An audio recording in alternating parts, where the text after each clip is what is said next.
Remue ménage.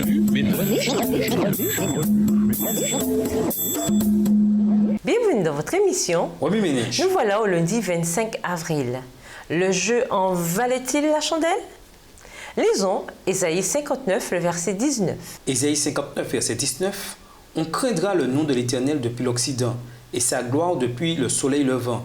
Quand l'ennemi viendra comme un fleuve, l'Esprit de l'Éternel le mettra en fuite. Peu après que le président des États-Unis a déclaré qu'il était temps de tourner la page au sujet de la guerre en Irak, son secrétaire de la Défense a dit que la guerre avait été basée sur de fausses suppositions. Le problème, je pense, pour de nombreux Américains, c'est que les suppositions sur lesquelles nous avons justifié notre entrée en guerre se sont révélées fausses. Même si le résultat est positif du point de vue des États-Unis, il sera toujours assombri par la façon dont cette guerre a commencé.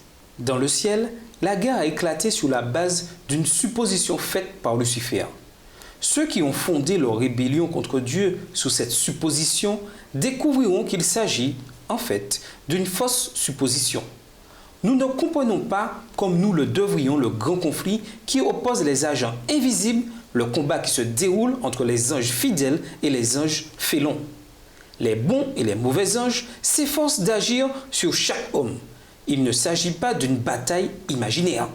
En contemplant la gloire et la majesté du Fils de Dieu, l'ancien chérubin, oint pour protéger, se souvient d'où il est tombé.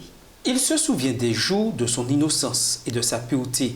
Il revit la paix et la joie qu'il a éprouvées jusqu'au moment où il s'est permis de murmurer contre Dieu et de jalouser son Fils. Ses accusations, sa rébellion, ses ruses mensongères pour s'assurer la sympathie et l'appui des anges, son obstination à refuser le pardon quand Dieu le lui offrait, tout cela passe rapidement devant ses yeux.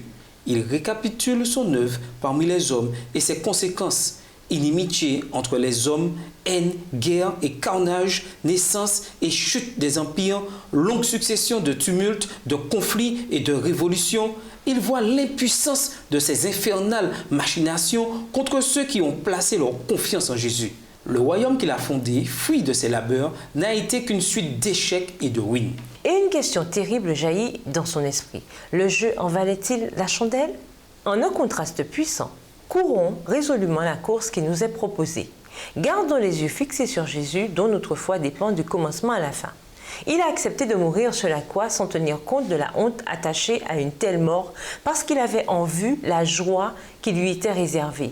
Et maintenant, il siège à la droite du trône de Dieu. Pensez à lui, à la façon dont il a supporté une telle opposition de la part des pécheurs. Et ainsi, vous ne vous laisserez pas abattre, vous ne vous découragerez pas. Hébreux 12, les versets 1 à 3. Oui, à cause de Jésus, le jeu en vaut la chandelle.